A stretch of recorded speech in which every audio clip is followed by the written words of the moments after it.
For me, like masculinity meant silence in a sense of like my dad was a rock.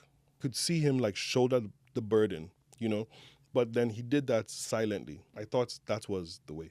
Oh, I didn't get the I love you till my dad was in his 70s. Okay. Yeah. He gave it to you eventually. He gave it to me eventually. And it was over voicemail that I heard it the first time. I was like, rewind. Did I hear correctly? What's going on? Exactly. There comes a time in a man's life, most likely in his mid-20s, where he realizes like nobody's coming. You're alone. That life that you knew before, whether like, let's say your dad had like a big name, or you come from like a good household, or you were a popular kid, you used to play football, you used to do this. There comes a time when you're like, okay, all that means nothing. Welcome back to Family Meeting, where Wahala meets small wisdom. Today we have a special guest. I'll allow him introduce himself, but we're actually going to speak about a topic I don't know that much about, weirdly enough, masculinity. And we will do it in two parts because it's that big a topic. And the first part, we will speak first on father-son relationships and how that was for you. And the second part would actually be, and I don't want to take the words out of your mouth, but how it is to navigate masculinity in the present day and what it is to show up as a man without being toxic, without being patriarchal. That's a whole other topic. That's part two. So, Tay, please, would you introduce yourself? Sure. Salutations, everybody. My name is Tay, and I'm the founder of Akasa Originals, Hello Akasa, and most importantly, 100 Talents, which is a platform for mental health. But since I'm a man, also specifically like men's mental health. Okay. Actually, now that we're on that, what made you start it? It was self-discovery and deep research, and not actually having the answers. I love that, actually. Finding the answers that maybe you weren't given. Yeah. And looking for it yourself. Yeah. So let's go to a bit of an icebreaker. What's one thing your dad always said that you still hear in your head today? My dad always said, the difficulty of attainment determines the value of the object. I don't understand that. Okay. Let's take it back. The difficulty of say that again. The difficulty of attainment determines the value of the object. Pretty much it just means how hard you work for something determines the how value much of you value it. Yeah. Okay, Yeah. I see it. I actually don't agree with that anymore. Why? Because it's not always true, and I think I understand why he shared that with me, because it instills like a type of like engine in you of like, okay, it's work. You have to work hard. Yes. Yeah, and that's how you like create value, which is true. But I also think that's we are what we think, and manifestation is real. Prayer, manifestation, whatever you call it, repetition of that can lead you to something. So you don't always have to like work for something. Right. Because sometimes people work for something and they're working and then they get it in a different way.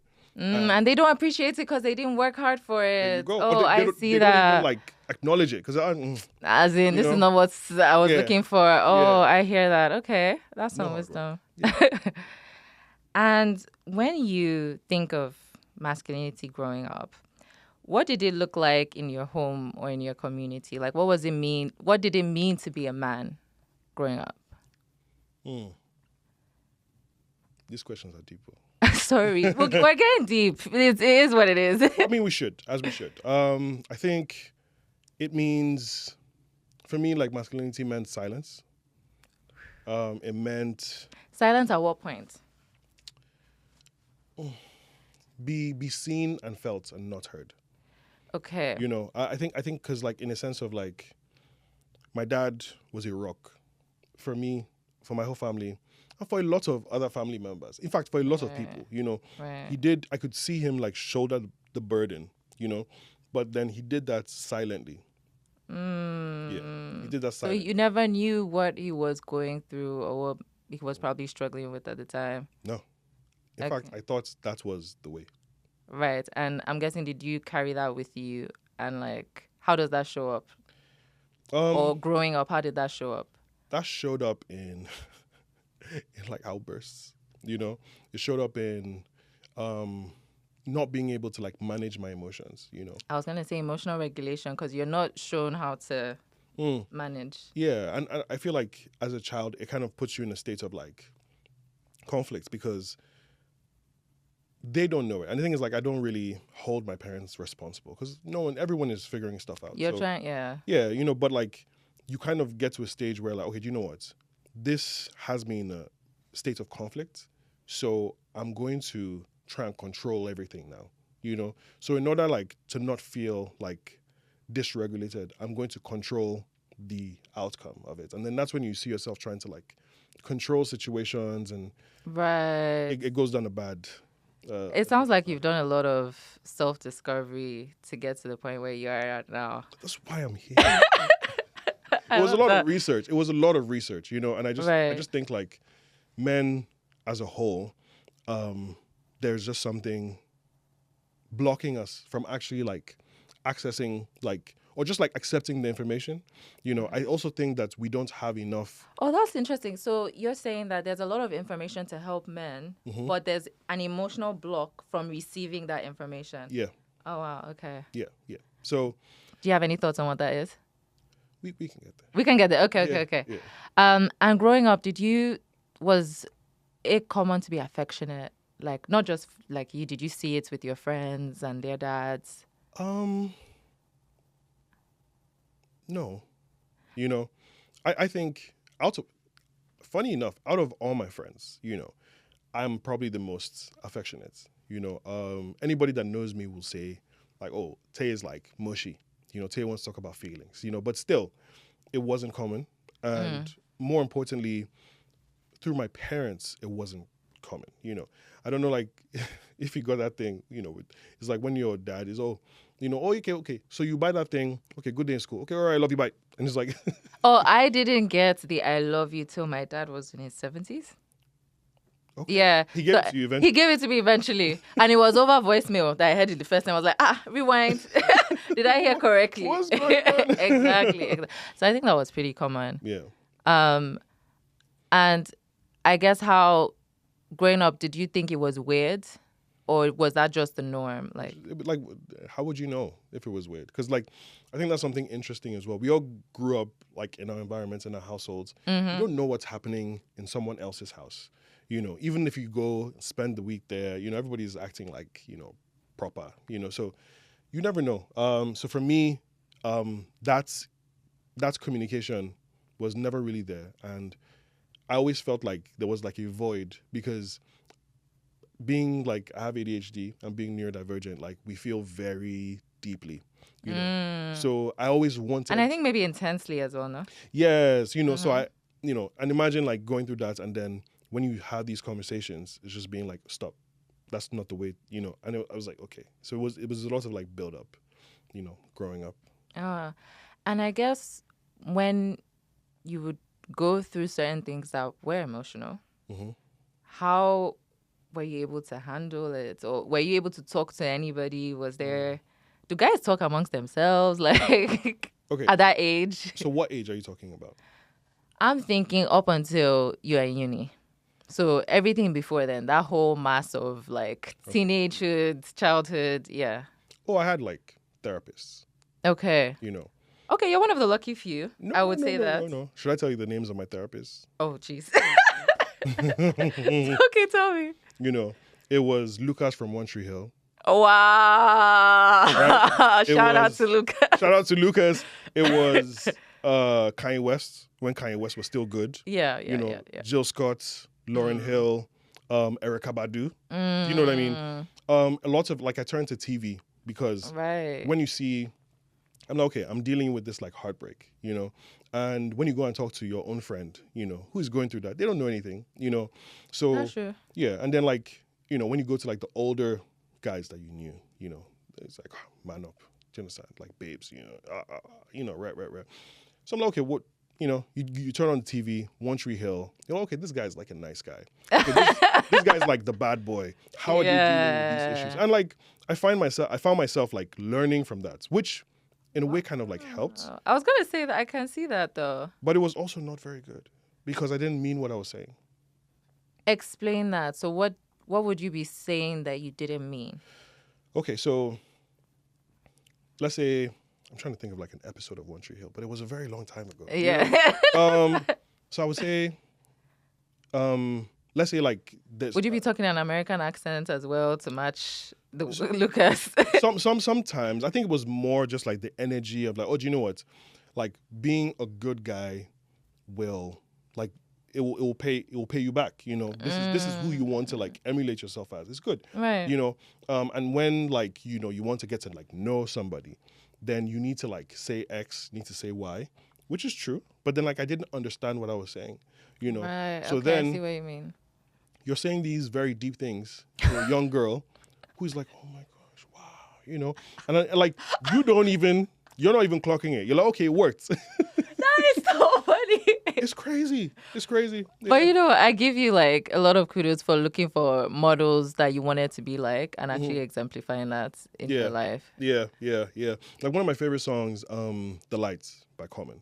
If you haven't heard that song, sorry, go and listen to it now. It's probably one of the best like love songs, you know. Okay. And for me, I think the chorus goes like, "There are times when you need someone, I will be by your side." I feel like I've heard it. Okay.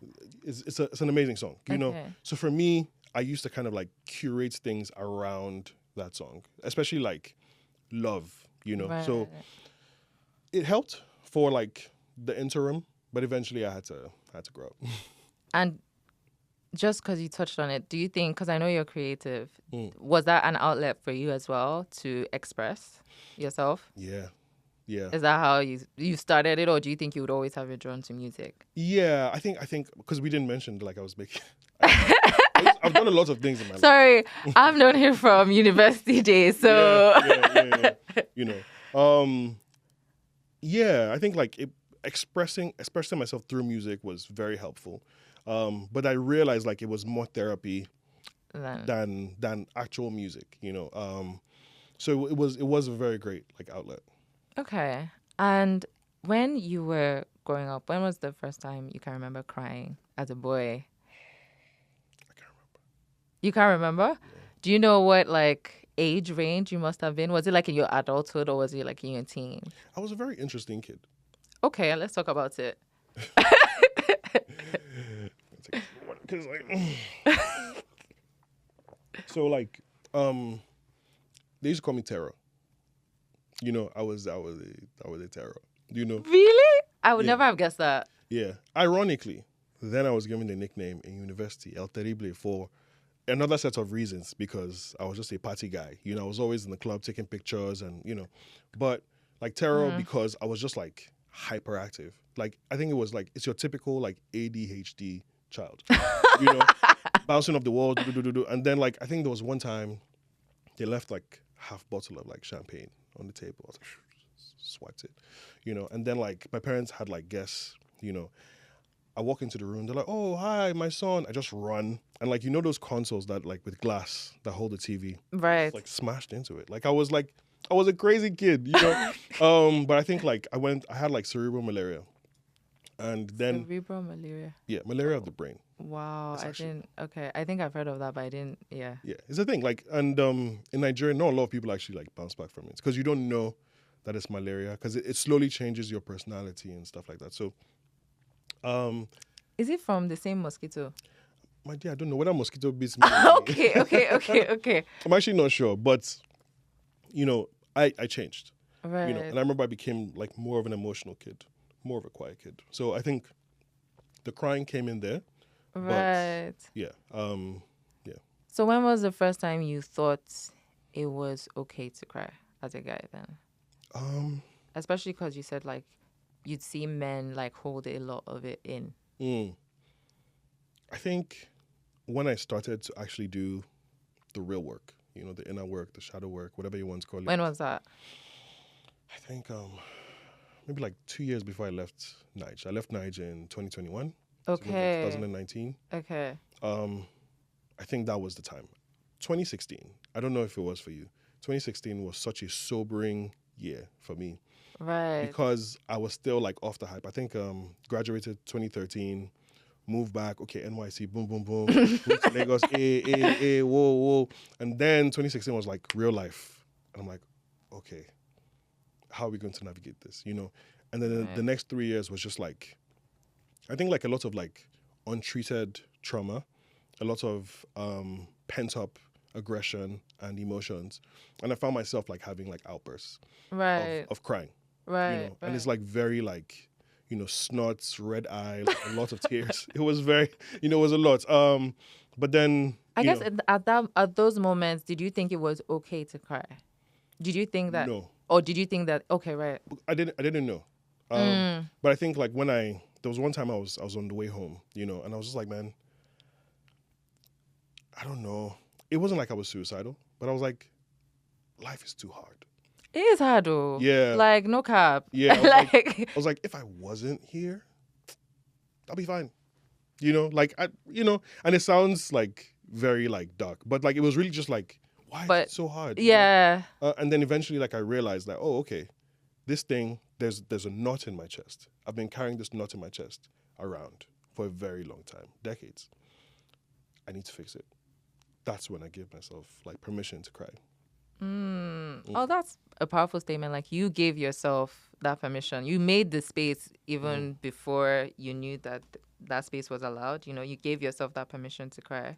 Yeah, because I didn't know why. And I think that's the thing about like the socialization of being a man. Like you want to have a reason to cry. You know, I was talking to a friend of mine earlier, and he was like, "Oh, I cry like when I watch like a movie." You know, this is so romantic. This is so sad. You know, or like somebody's passed. Okay, I'll cry, but sometimes you feel the emotions, and like you feel like, okay, if I let go, am I like weaker? Right, Yeah. right. I mean, can we talk a bit about the socialization of men? So, like, we've spoken about you in particular, but what would you say generally has been taught, not just to you, but to your friends, to your guys? Like, when you guys get together, like, what has that socialization been for you guys that you think a man should be? Of us or like with us? What? Of you. So, Yeah. what do you feel? Everyone, like all the men in your generation, I mean, it's hard to speak for all the men, but the people you speak to, right? What do you think they think being a man is about? Aside from your house, like generally, like. I think it's a certain level of like stoicism, you know, Right. of like you have to be. First of all, nobody cares about your emotions. Nobody cares about you unless you're functional. So how many people ask you about your emotions generally? Now a lot because Okay. I've done the work and I can say confidently I have good friends. You know, I have a good support system now. Right. But it wasn't always that way. Okay. And do you think are men open to being asked that question? Like, because that's another thing I imagine. I'm like, sometimes I ask my male friends, "Oh, how are you doing?" And like, "I'm fine." I'm like, okay. And that's the end of the conversation because It's tough. I feel like if you think about it, wow, I'm going to compare men to dogs. Just forgive me. This is just like, I have to like use their So it's like, if you see a dog that's been starving, right? And even if it knows you, you know, if you try to like give it food or like it's chained up and it's like strangling itself and you try to help, it'll bite you, you know, because when you're starved of that level of care, you don't know how to deal with it. So it's a slow, like the way the socialization was slow, you know, you had you know, what do you call it? The de-socialization is like, right. Okay. is also slow. Yeah. It's a Okay. process. And I guess that's part of what I wanted to ask next, which is like, why do till today I feel like men struggle to talk to each other? A lot of men, I think we spoke about it before, they say like their wives are their first like real companions. And I'm just wondering why. And you spoke about an emotional block earlier that you have all this information, so you know it's okay. Why? Okay. Sorry, it's like I'm putting everything on you. No. It's good. I'm going to ask you questions too. So Okay. I think like 2016 was it for me. Yeah. But there comes a time in a man's life, most likely in his mid-20s, where he realizes like nobody's coming. You know, you are alone. Nobody's coming to save you. Yes. Okay. That life that you knew before, whether like, let's say your dad had like a big name, you know, or you come from like a good household, or you were a popular kid, you used to play football, you used to do this. There comes a time when you're like, okay, all that means nothing. Some people, a few, had it good. They understood what they wanted to do from uni and they were working on it. So they got out of uni and they got the job, they got the thing. The rest of us have to go and figure it out. And I think for men, one thing that we don't actually admit is that fear Right. is crippling. But then also understanding that as men, we are all kind of like battling for the perceived like same resources. So Is there a mentality that there's scarce resources? yeah. So you're all battling for like the same like 10 billion. That's a funny way to put it. I think it's like a situation of like when you're working hard, you go into like the office, you come from school and they teach you need to do work like this and then you're going to get this. You come out into the real world and you're like, okay, this is not the way it's working. Okay, Dad, but you're a man. I remember the first phone call. Oh, I see what you mean. Yeah. I feel like I can't speak for women because I don't, but like, I feel like women have like still that support system, built in because the friendships are also a bit more emotional. Yeah. And I feel like with men, we have functional goal orientated friendships. Right. Doesn't mean that it's less like real, Right. very real. Right. But when we leave school and we don't have those goals anymore, we have to create new goals. Right. You have to now figure out maybe your goals and my goals are different. So what is the basis for our relationship? Our friendship, right. Exactly. And then you now have to now also think, okay, you're working towards getting this job, I'm working towards getting this job. Where do we meet like in the middle, And I feel like that's where the block comes from because now you kind of have to stand on your own like 2 feet. Right. Yeah. I do resonate with what you said about like that point in your life where you realize like almost like life is real. It sounds like, I think, well, I'll speak for myself. Maybe I was a bit privileged and cushioned in that way. And there's a point where, you finish school and, you might be working or whatever for a little bit, but you're realizing that to make the money that I want to make and the life that I want to live, there's a huge gap and you're now struggling with how do I bridge this gap? And I can imagine that for a man, because there's so much pressure to be the provider, to be, pulling out all the guns, it's even more. Life has changed. And Life has changed, but the expectations have not. Right? So the girl, let's say you were dating somebody, right? The girl that you took out on a date, let's say to like Wagamama's in London, when you're back in Lagos, she expects you to take her out to RSVP. Like Period. that. You know what I mean? Why, be consistent. Don't leave me. You understand? And it's like, I don't want to hear him of, so it gets there. And then like you're confronted with that fact that I said earlier. It's not really a fact, but like nobody do your function, or, I'm out. Wow. Yeah. And I guess as we're rounding up, what's one thing that you would, as a father, future father, to your son or future son, what would you do differently from what you saw growing up? I